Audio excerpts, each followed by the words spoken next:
Hello, everyone. This is Coach Ani, and welcome to yet another episode of Reflections, where we deep dive into the journeys of runners, coaches, and to be very honest, anyone who can help us on our running journey. Today's episode is really special because we are going to explore a fascination transition, one that a lot of runners dream about, which is the shift from being an amazing runner to becoming a coach. How does one go from chasing their own PRs to helping others achieve theirs? Is coaching harder than running? And does being a great runner automatically make you a great coach? Or do you need something more?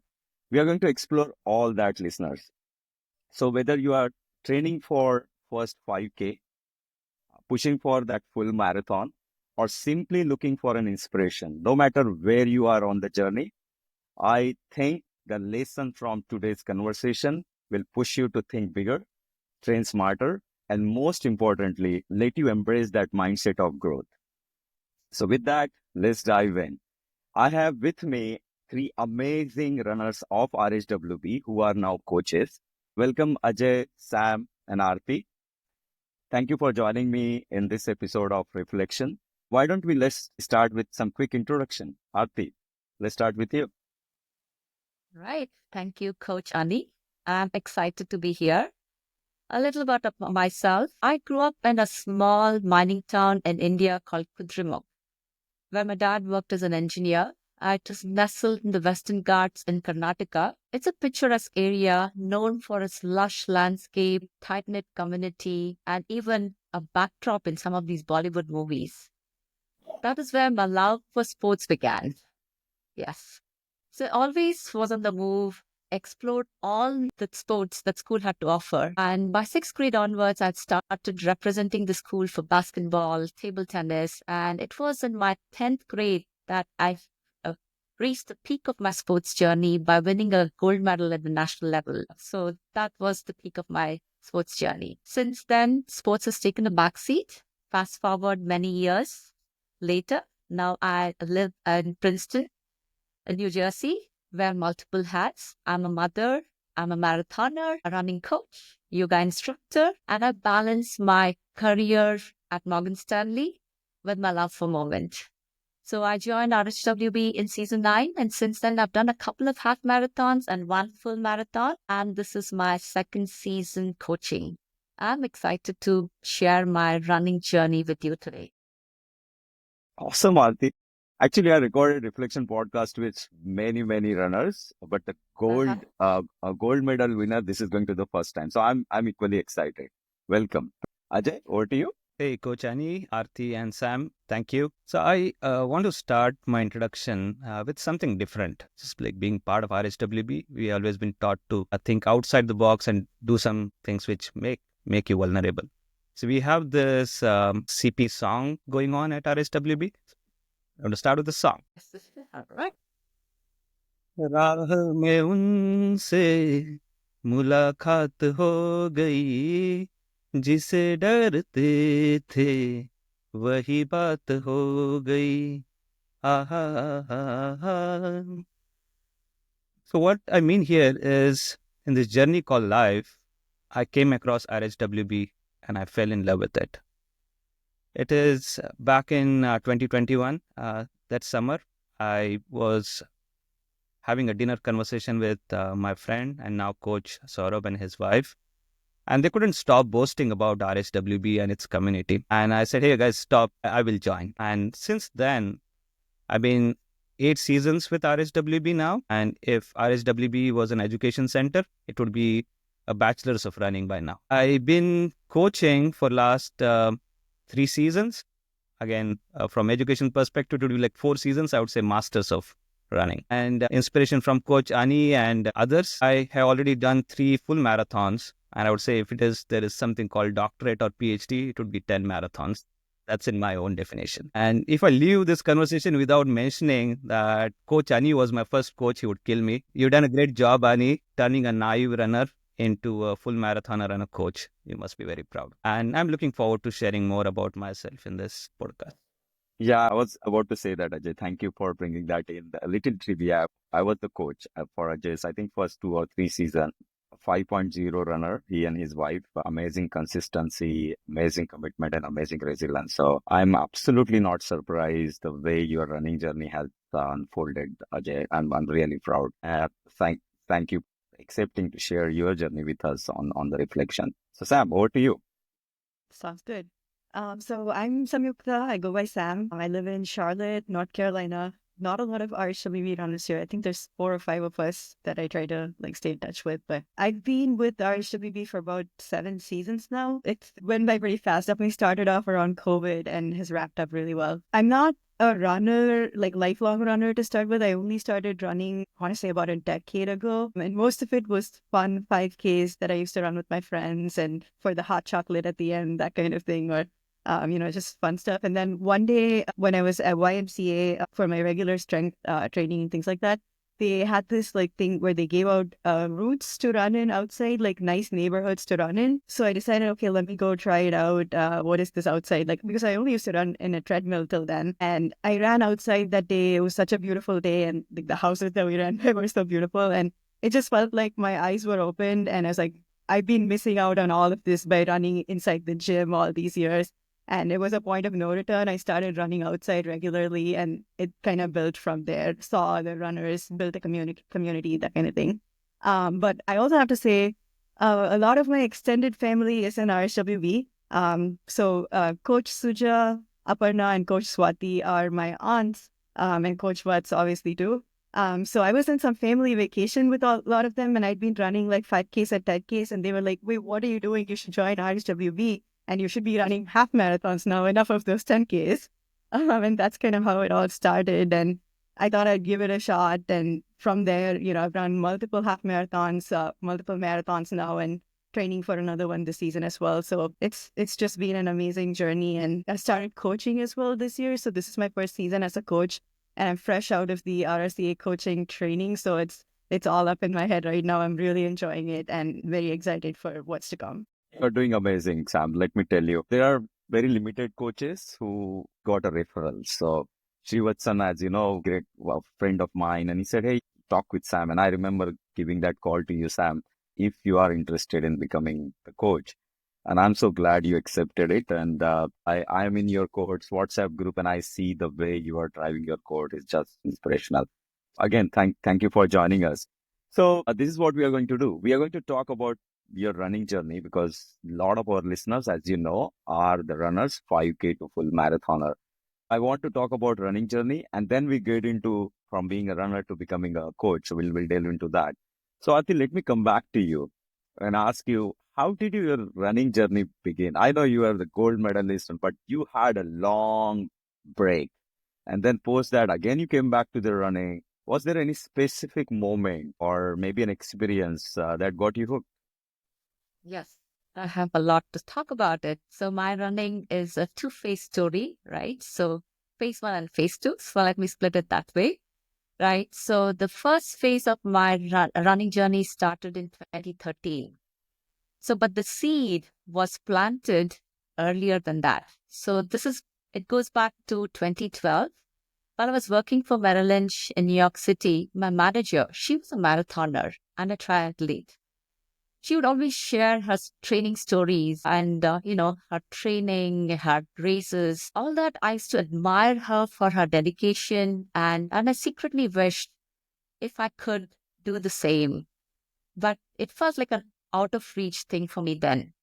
So then life took an unexpected turn. My family relocated to Bangalore. And within 2 months of settling into this gated community, I get a casual call from a neighbor inviting me for a talk about a running club that they're going to start. That moment really changed everything. They say that, right? When you truly want something, the universe conspires to make things happen. That's exactly how it felt for me, right? The next thing I know, I laced up my running shoes, joined the club, and experienced the structured training for the first time. The only difference there was that we were all doing everything, the long runs, the warm-up, cool-down, everything together within the gated community that we lived. So my first initial goal was a 10K race. And So that one, I had started having some niggling pain. Despite all these nagging shin injury that I had, I powered to the final stretch, crossing the finish line in pain, but with the full heart full of the triumph feeling, yes, I did it, right? So that spirit. And that day, that experience taught me that running is more about mental grit than just the physical endurance. So that is something that I take away from it. That moment, running became more for me than just as a hobby. It became a passion that pushed me to go beyond my limits. So from then on, I completed a couple of, 10Ks, half marathons, and even did a 31-mile walk for a fundraiser. So this is all in Bangalore. So then in 2017, we moved back to the US, and just like that, my running journey hit a pause because I couldn't find any running clubs here. So my passion shifted to yoga, Pilates, and, hiking. That was my journey. So that was the phase one of mine, right? So, and then came this fast forward 2023, running found me again. So this time, this is a casual Satyanarayan Puja event. I went to Tej and Danu's house.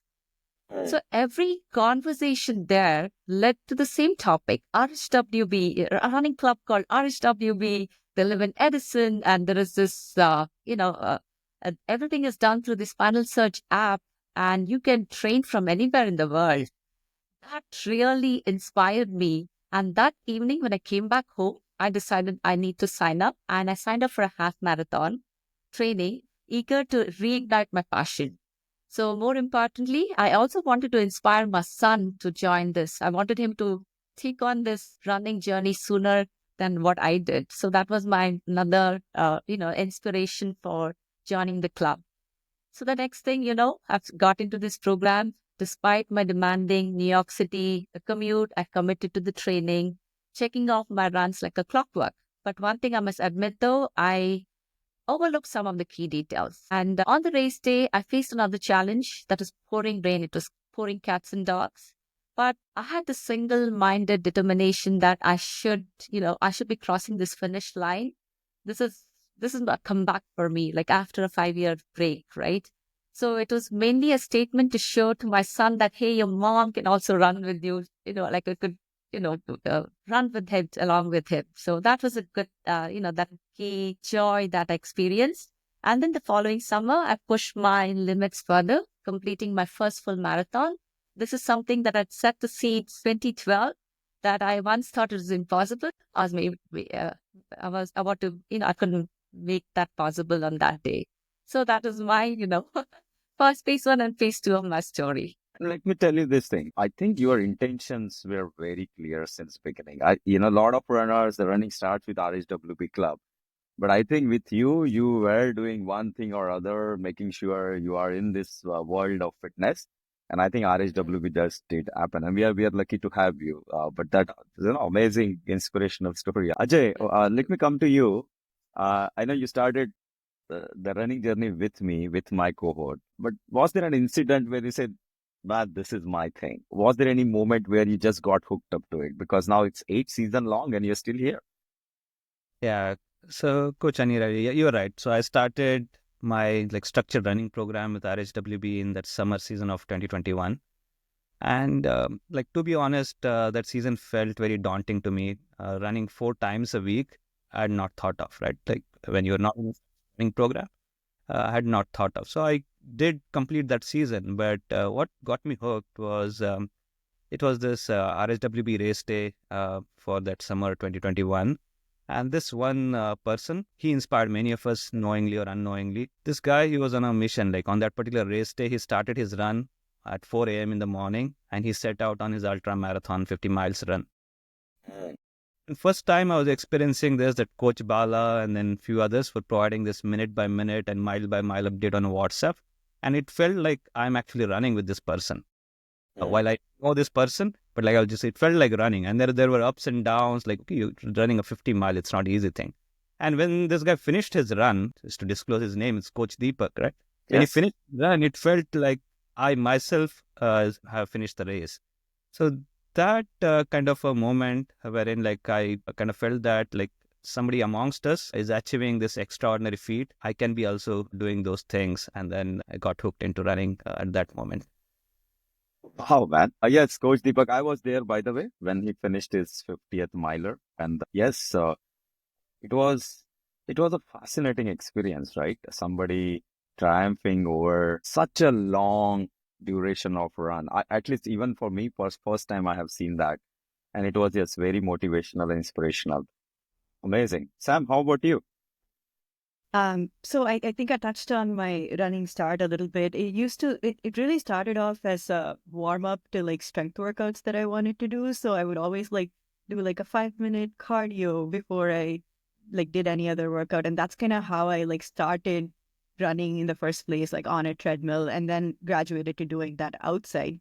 But I think it was like in 2020, right at the beginning of COVID, when I felt like I wanted to like actually get into training programs and things like that. And I think found it on Instagram, like some kind of like running training program random ad, when I was curious about it and I wanted to explore it more. Turns out at that time, so I work for Bank of America, and one of my colleagues came from Nike, and they used to tell me a lot about the Nike Run programs and Nike Run Club app and things like that. So I got into the Nike Run Club app, and they have like really good virtual training programs.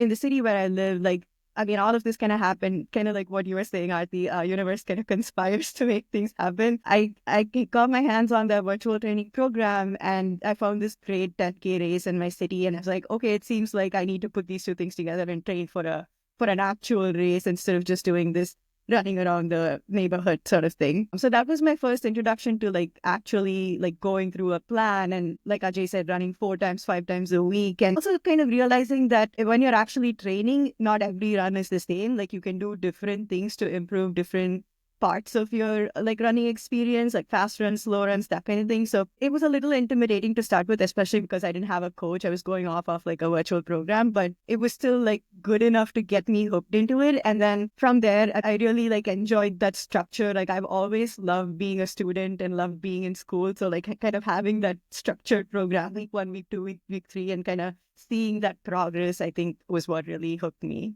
to getting into it. So there is a pattern here, right? The pattern, what I'm hearing is how intention in training makes all the difference. It's not the training plan. It's not just running. It's not being 5.0, but having that intention with that running with purpose that, hey, I have signed up for 5K, I've signed up for half marathon, full marathon, and I just have to show up and do what my coach has asked me to do. And it slowly takes you to that start line of the race day. And before you know it, you finished your goal, you completed your target. It's amazing, right? All right. So as you know, many listeners are runners. And one of the things you have to deal with in running journey is setbacks. And it can be anything. It can be a physical setback in terms of injury. It can be a setback because come back to office 5 days. That's also a setback.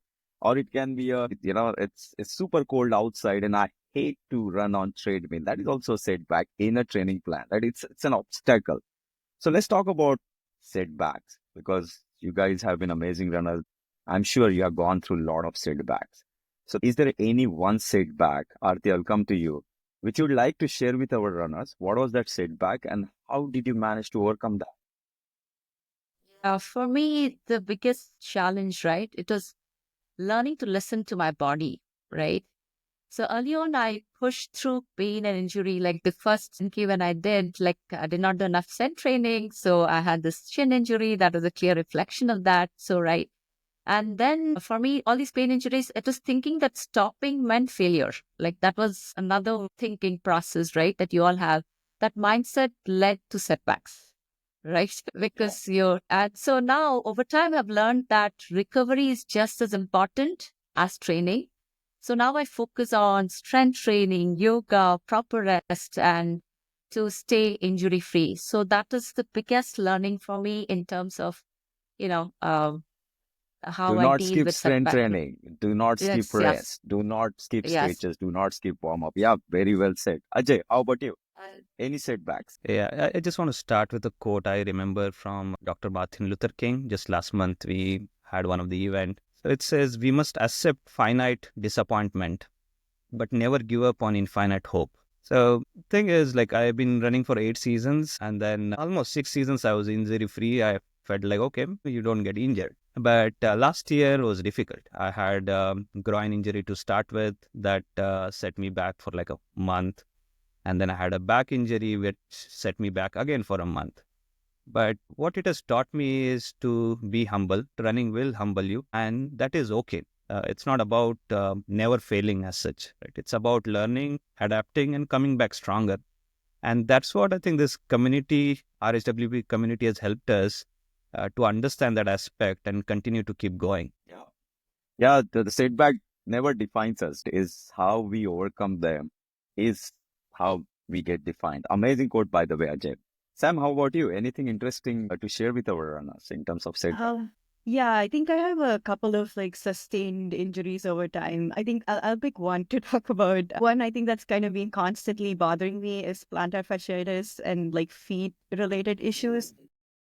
And I think kind of like what Arti was saying, I feel like my mind is ready to do things that my body is not. And coming to terms with that has been very difficult, very challenging because, like mentally, like I want to be running those marathons. I want to run fit. I feel like I should be able to do it. I feel ready. And then my body will complain like the next day. And like if you like the more you keep ignoring it, the more it blows up. And definitely like really like makes you stop and reassess a lot of things. So I feel like, again, kind of going back to setbacks and how you deal with it, I feel like what has changed over time is, I'm not going to say that I don't have plantar fasciitis anymore. I'm not going to say that it magically went away. But what I've gotten better at is learning how to manage it and learning how not to push my body too far. So like, being more self-aware around like what the boundaries are and trying to like over time slowly improve the boundaries as opposed to like overnight waking up saying, today I feel like running 20 miles when my body is not ready for it. So I think I've just gotten better at like, what I do when I'm not running to help me while I'm running and things like that. So just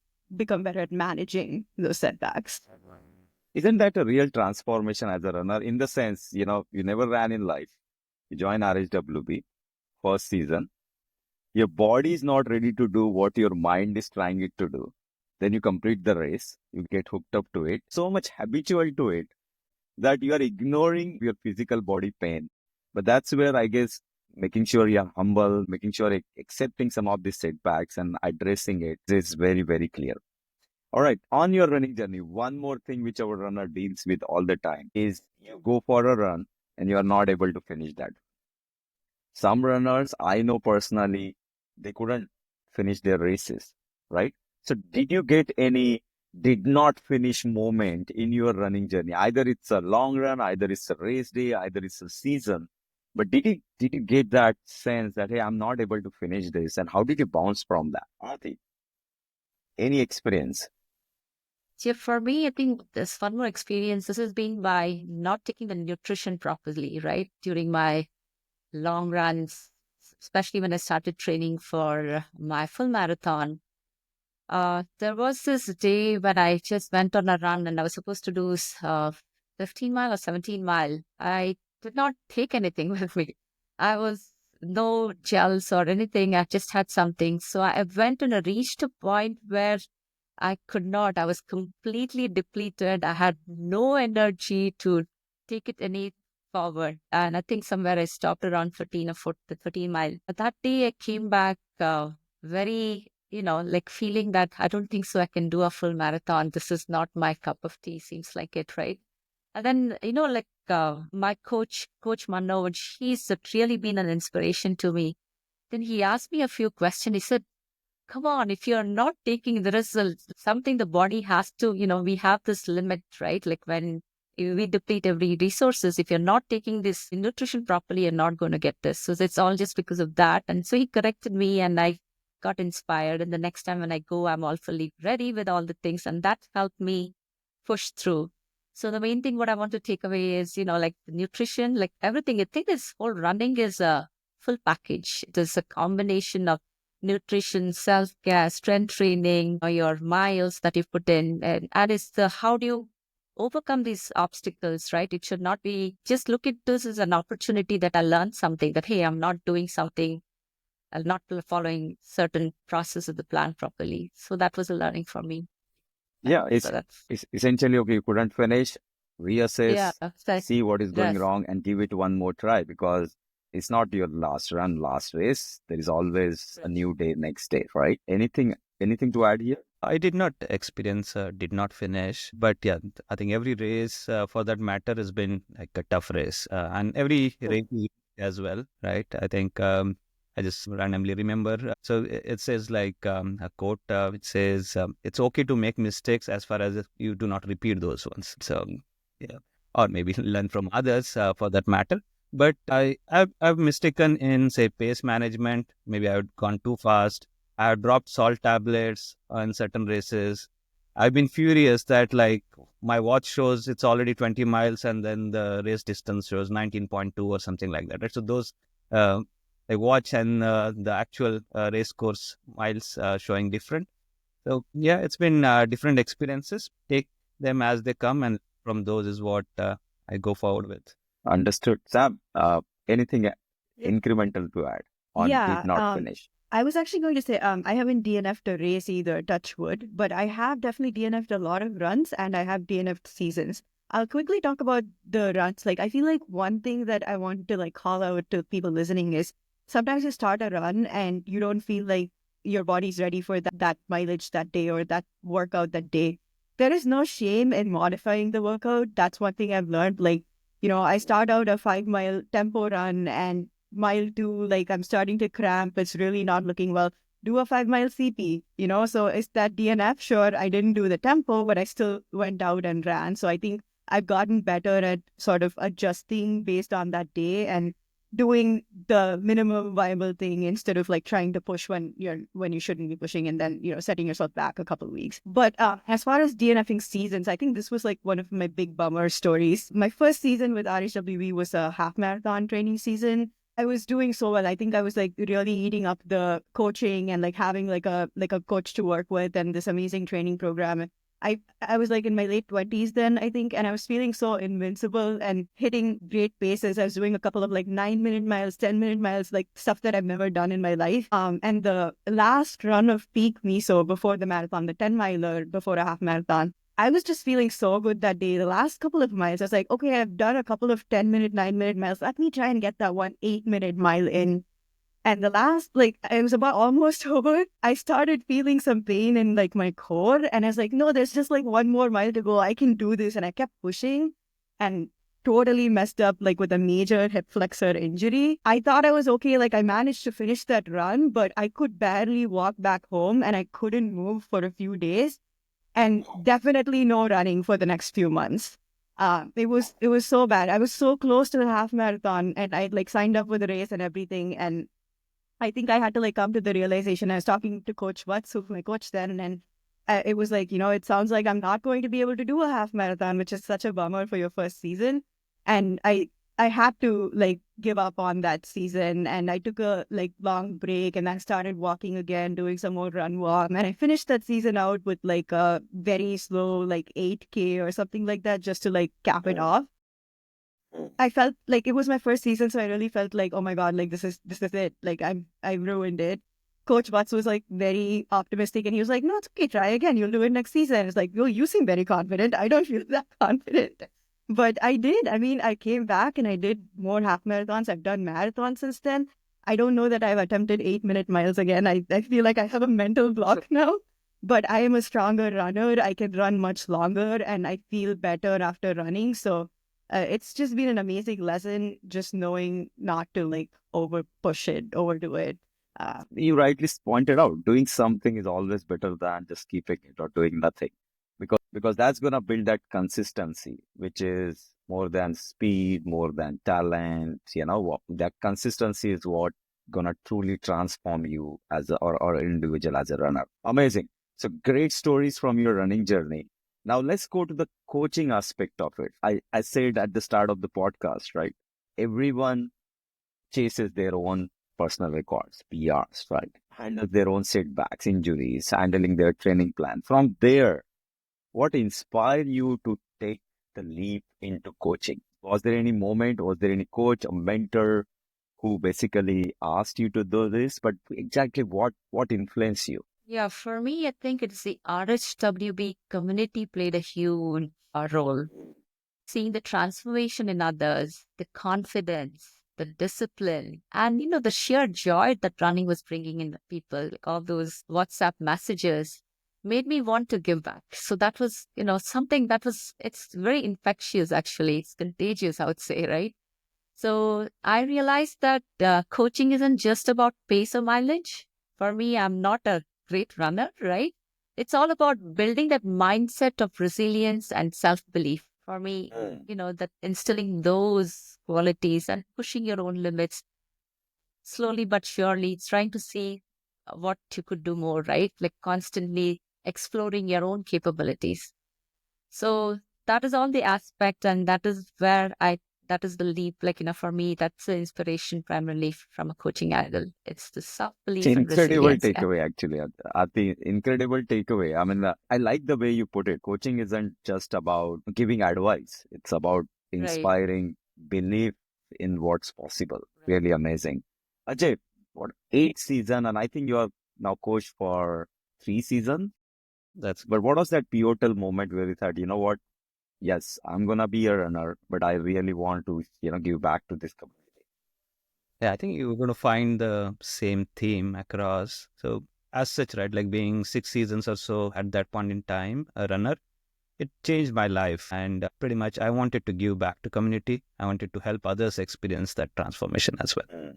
But I want to call out like a different story from there, right? Like we make it sound like, okay, we leaped into coaching and it was just easy. It was not, right? Like we had those set of questionnaires we had to fill in, and I'm sure you guys selected few, and then there were 2 or 3 interviews, right? I remember talking with Coach Words, maybe you too, Ani, and then finally with Coach Bala, right? So it's not an easy process to get into coaching. We, like now I can say, as part of the coaching group, we make a good job of making sure we hire the right coaches who have that mindset of helping others and who want to give more than take. And I totally believe in that particular thing.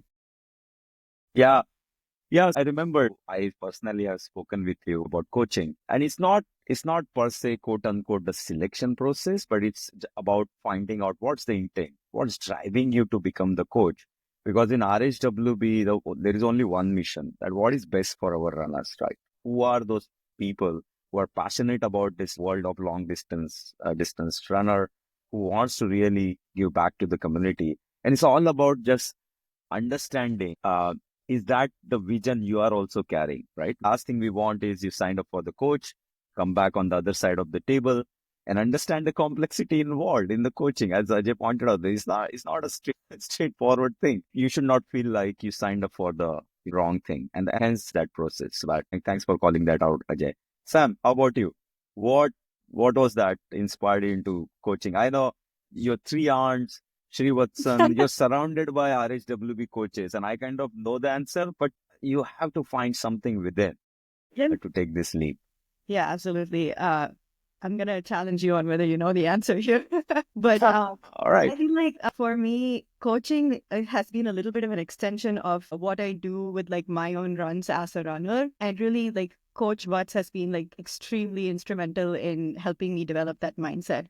So the way I look at like my runs as a runner is I'm extremely analytical to start with. I love data and metrics, and I live for those graphs and Final Search and Strava and comparing Garmin to this and like all these metrics and different things. I've always like been that person that's like looking at patterns and trying to identify like what happened and reconciling that to how I feel during a run, how I feel after a run, how I'm recovering and things like that. I mean, the way like I think about it is like I feel like I am my own personal experiment. Like, I put in something, I execute the plan, get a result, figure out something to tweak, take it back, change it, and then is it working the way I expected? So it's like a little science experiment in my head. And that's kind of how I've been approaching running a lot. And I feel like I was very lucky to work with Coach Watts because I know he's also extremely analytical and he really like fed that interest in me long before we got to coaching. And like every season, he would introduce like new metrics to track, new devices. I was like a kid in a playground, like cadence. How do we like, what is the best way to work on cadence? All these like other like metrics. So I've always been like very mindful of like connecting those patterns and finding things out and finding small improvements. So he was the one that definitely recommended considering coaching. I think he mentioned it to me like maybe one season before he actually acted on it and told you all. So I'd kind of been pondering with it in my head, and obviously there's this hump of like, am I ready? Like I'm not sure if I'm ready for this. But I think you all really like kind of helped me get over that hump and getting there in terms of like, no, you can do this. Like that's how I look at it, right? It's an extension of what I do for my own runs, just that I do that with other people. It's extremely rewarding because now, like I put in that work and I get 10x the reward because I see like everybody else benefiting from it. So it's just been an amazing journey. And I think working with Coach Watts was like the single pivotal reason why that. And you're gonna get that high on a race day, Samyukta, because this is your first season, and I'm sure Arathi and Ajay will resonate with what I'm going to say. On a race day, you get that feeling, right? When a lot of runners cross that finish line. I mean, you can't explain it in words, but it's amazing how shifting from your personal goals to helping others can bring that deeper sense of fulfillment, and that's you're gonna get on a race day. Uh, but now you're a coach. You have been runner. When you look back, Aarti, what is that one mistake you believe that you made in your running journey that you want to share with your runners? Because now you're on the other side of the table and you are looking at 15 runners and their activities, right? So is there anything you want to share with your runners based on Yeah, the few mistakes that I've made as a runner, right, is not following the plan completely, right? That has been my thing, like, especially in the first race that I did, right, like for the half marathon for RHWB when I started, that was after a 5-year break, right? I thought I could blindly jump into the program because I've done so many half marathons before, and I assumed that my yoga practice would also fill in the gaps. But I did not pay attention to the details in the plan, like all these different type of runs, right? The fartlek, the sprint, all those things which I just did when think, okay, I have to do 4 miles, 3 miles. I did not go into the details of that. That is one aspect. And the second aspect is my nutrition. I did not pay attention to the nutrition. I would not take those protein intakes or, the salt tablets. I did not do. I just focused on just taking the scheduled runs, right? So though I managed to finish this race, I later realized that if I'd followed this program fully, right, not just the mileage, I could have made a huge impact in terms of my performance and the recovery. So, right, it was that humbling lesson that I took away was listen to both your plan and to your body, right? The combination read of, again, it instructions? comes back to read instructions, take care of the nutrition, everything. It's a whole package. It's a mind, body, soul game, right? So that is the big. Yeah. I So mean, now I know. whenever I look at my runners, I see that, hey, you did not do your sprint today. You're supposed to Yeah. do this. That's immediately I catch that and I said, hey, these are all are important aspects that you need to incorporate into your training regime. Yeah. I always use this analogy when it comes to RHWB running program. It's about GPS, right? You're going to, let's say I want to go to Newark airport. I sit in the car and I put my GPS on. I say, take right, take left, go on this highway, take this exit. And I follow it blindly. And at the end, I'm at the airport, right? And exactly that is what our runners needs to do. Just open the final search, read the instruction, and do as instructed, and almost guaranteed that you're gonna achieve your target. Ajay, one mistake when after coming other side of the table, you realize, man, I should have done this. Not necessarily a mistake, but I think for a new runner, I want to share something. And I think we send out instructions and all, but I think still people miss out on this thing. So as a new runner, right, if somebody had told me that running is not just about, say, putting feet in front of each other, but also putting your feet into the right shoes. Okay. Yeah. So I would say that we send out all these instructions, but still people make mistakes. They either run on the older shoes or they don't get the right shoes and it results in an injury. So please watch out for the right shoes, right attire for your running. Absolutely. Sam, how about you?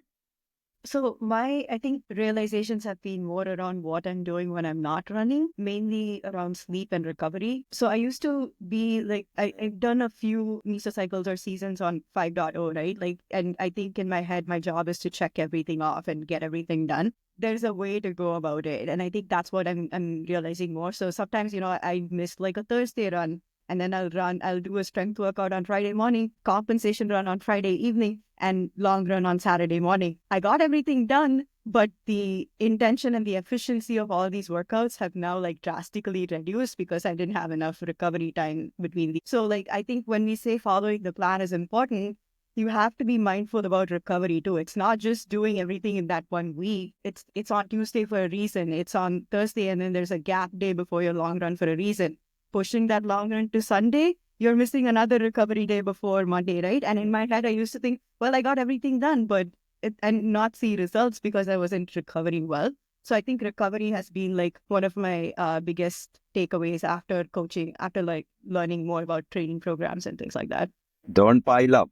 Essentially, what you're saying is don't pile up. If you miss the run, move on to the next day. Exactly. If you miss that, move on to the next day. That's fine. It's not like, hey, I have 20 miles in a week spread across 5 days. I missed all four. So on the fifth day, I'm going to run 20 miles. It doesn't work that way, unfortunately. I hope it would have been that way, but it doesn't work that way. Super. Now, a runner requires a different mindset, right? When you are running, it's about discipline, getting into that training plan and whatnot. And coaching requires a different beliefs and different mindset. Again, I'll come to you, Arathi. But the question is, how has coaching shaped you as a person? So for me, right, running has changed me in many ways to start with, right? So the way that it is, it's taught me resilience, the importance of showing up when things get tough, right? Whether it's a long run on a cold night, a cold day, or, juggling family, work, training, running has given me that mental strength to push through challenges and stay disciplined. So that is one big aspect of it. It's also shaped my perspective on life, right? I've learned to enjoy the process, embrace the challenges, and celebrate small wins. And I'm not afraid of failure. That is something that has, really changed me. Running has taught me that progress is never linear. It's not linear, right? It's about showing up consistently, no matter how imperfect the journey might feel like. Right. So that is the second aspect. And the third aspect, which I take away from this, is the biggest impact running has given me is a sense of community. So when I first joined RSWB, I thought I was just signing up for a training, right? But I found so much more: the friendships, the encouragement, the shared struggles and victories. So it has been incredible, right? So running has given me that support system and the purpose beyond just crossing that finish line. So there is more to it, right? At the end of the day, running isn't just about speed or distance, right? It's about pushing our limits, finding joy in our journey, and knowing that no matter where you start, you're always better. So, this is all the little things that, has running has given, showed me outside sports. Yeah. Yeah. How about you, Ajay? What do you think? I mean, as a person, I'm sure you must have changed a bit, right, after starting this running journey, especially the coaching journey. Yeah, sure. And my thoughts pretty much resonate with Aarti. From the last season, right, the tagline "Magic in Motion," right? There is like deep meaning behind it. It's not just the miles Yeah. that's the magic. It's the silent impact we make as we run, as we coach others, the community watching us, right? So that's the impact. From a real experience perspective, I used to look to other runners and some of them as my inspiration. I used to go talk to them about races and all. But when I started the coaching journey in particular, I have seen those guys imitating or replicating what I've been doing and say, joining, say, fitness journey, fitness trainer or something like that. So it's been an inspiration that, hey, I used to look forward to this guys. Now they look to me, and there will be many examples I think you guys would experience as well. So that's been a great. Awesome. Awesome. Sam, any incremental addition to this? So as far as how running has changed me as a person, I feel like I'm not a natural athlete. Like running is not easy for me. I have to put a lot of effort into it. And there are some things that naturally come to you and some things that don't. This is definitely one of those things. So it's taught me a lot of patience, to be patient with myself and my own body. Sometimes I'd go out there and run these races and I'll be in the 90th percentile for my group. It's difficult to face those things, but facing those things and coming out the other side and still continuing to do it, I think has taught me a lot of humility and things like that in life. So I think it makes me a better person. It also regulates my mood. I feel like I'm a better person, like to my family, Yes. my husband. I have a better mood when I run. Like you can tell if I haven't run in a couple of weeks, like I'm a little more snarky and all of those things. So I think that's been huge. But as far as coaching is concerned, I mean, I just feel so lucky to have this amazing cohort. If any of you are listening, hey guys, I just feel like I have at my fingertips this constant source of motivation, right? Like I would be having a bad day and then I'll get this notification that one of my runners did this amazing run after coming back from like 2 weeks of flu or injury. And I'll be like, well, I have no excuse to not do it now. Like I'll go do it. So like that has been so amazing seeing like all these people go out there and be their best selves. It's like a great source of motivation for me. And I think the community too. So like I said, I live in Charlotte, so there's not a lot of RHWB here. So I kind of miss out a little bit on the group running and things like that. But I now feel like I have a community with my cohort, which has been completely different than like the cohorts that I've been part of, right? Because I talk to them like on a much more consistent basis, have these WhatsApp conversations individually going on or pick up the phone and talk. So that community, I feel like has been like, instrumental this season. I feel like I'm a better runner because of my cohort. So that's Yeah. Yeah. Yeah. It's such a great point. Running as well as coaching, they do teach you lessons which are far beyond the track or the running course. These lessons shape you who you become slowly without you realizing it. So great point. I'm loving this conversation, but unfortunately, the time limit we have got, we'll have to end it. But I'm going to end it on a funny note. Okay. And I know this is a surprise for three of you as well. I just started this tradition of doing a rapid fire fun round before I close my podcast. And it's going to be hopefully funny and hopefully rapid. Okay. So I'm going to ask two questions only, and you have to just respond to me without thinking about it too much. It has to be honest that way. Who wants to go first? Anyone wants to volunteer? okay. I No? can try. All right. Let's do it. You can try, Sam. All right. Let's go. Okay. Two questions. The first one. What is your race day superstition you secretly believe in? I always eat rice and dal, home cooked rice and dal the night before the race. Even when I'm doing destination runs, I will find a way to make it happen. I feel like that is the only thing that gets my like metabolism going in the morning and gets me a good start on race day, and I will not eat anything else. The few times I've eaten That's a something good else, thing, right? Is that a superstition also? Even if you don't want it, you just want to, you believe that that dal rice is going to make your run yes. better. There was one race that I recently did where I didn't eat it. I don't know if it was the fact that I ate something else or if it was placebo in my head. That race just was bad. I went to start it that morning. I was like, this is going to go badly. Wow. All right. Rice dal then. The second question is on the similar line. What is the worst thing you have eaten before?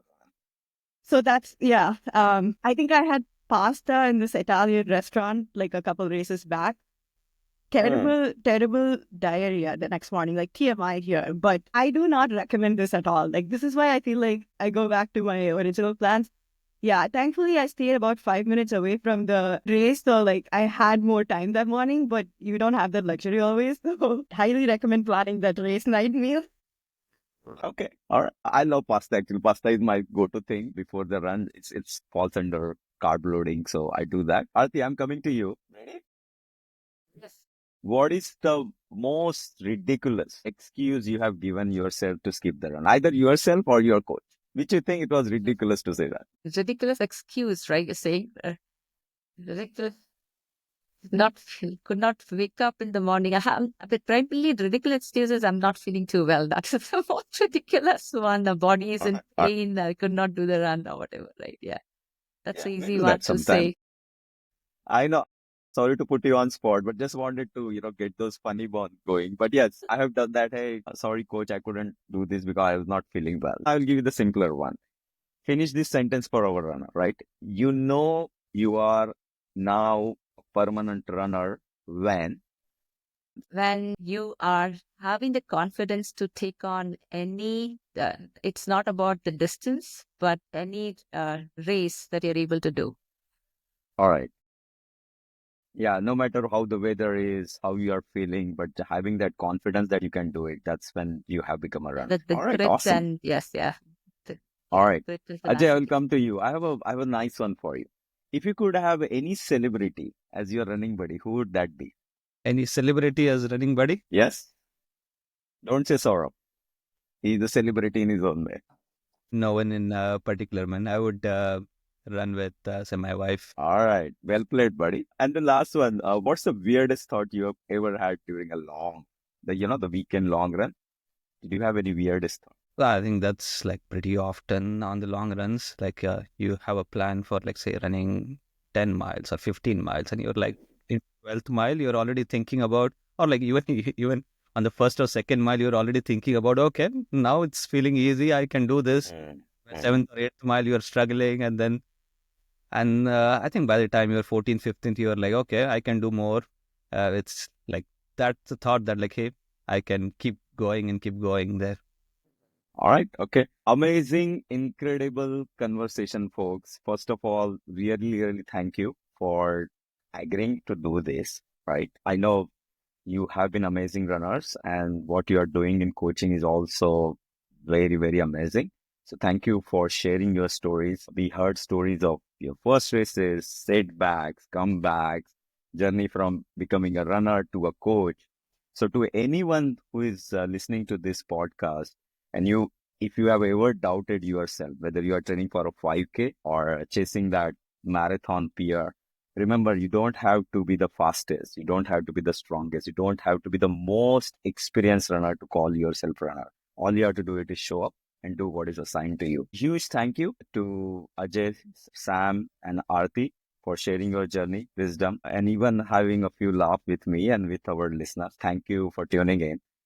Until next time, keep running, keep growing, and most importantly, keep having fun, keep having fun with what you are doing. See you on the next episode of Reflections. Thank you, everyone.